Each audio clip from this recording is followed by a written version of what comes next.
Before actually starting my week, I had to prep. Not like for doomsday, though that might have been wise, but just with a lot of thrifting. I decided to give myself a 2-day head start on making the stuff so that I wouldn't spend every day of my week just making what I had to wear the next day. Today, we're going to haphazardly make a Queen Elizabeth costume using only thrifted materials and things we find around the house. I'd have to say this character is a big reason why I chose to go with Margot Robbie, the number one biggest reason being an excuse to buy go-go boots. I mean, go on. As with any period piece garments, it's best to make the undergarments first, and due to a desire to not be wasteful, because like I'm a really good person, we're going to use the fabric that was the curtains in my RV. A little warning for those of you who have been traumatized by historical inaccuracies in the past. I did not make this very accurately. I just did the bare minimum to give me the shape that I needed to look correct in the outer garment. I also didn't make it accurately to my own size because I was trusting the half-truth mantra that you don't make stays to fit yourself, you make stays that are strong enough to force your body to conform to their will. Oh, I was supposed to explain things. This was just made out of 3 panels, each 3 layers thick, thick of fabric. I doodled several lines on each panel and traced over them with my sewing machine in which to insert zip ties. These should fit and slide in as perfectly as a rat through the mouth of a pumpkin. Sorry, that was in my Snapchat memories and I just had to throw it in. Due to ill preparedness, I ran out of big zip ties, so had to use smaller ones in the back. Then I sewed the front and back together and finally tried the dang thing on. Now, I did not measure myself at all while making this, and I haven't tried it on at all, but I have a very good eye for what is my size. I intrinsically just know, and I pretty much always get it right.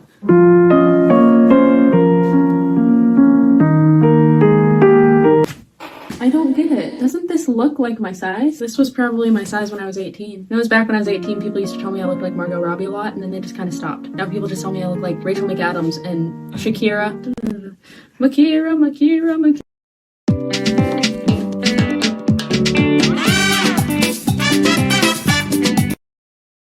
In lieu of further alterations, I decided instead to go on something of a diet and consume less air so that my lungs would fit the stays. After cutting out straps, I marked out holes for the eyelets, each a fun-sized Snickers width apart. Then I shanked it with this thing that I literally found on the ground, then further stretched out the holes with a pencil. It was during this project that I found out my son Garion has a profoundly disturbing fascination with needles. After whipping the top down, I applied the straps to the back and the back only, leaving the front ends open but perforated. Ugh, I feel so smart when I say perforated.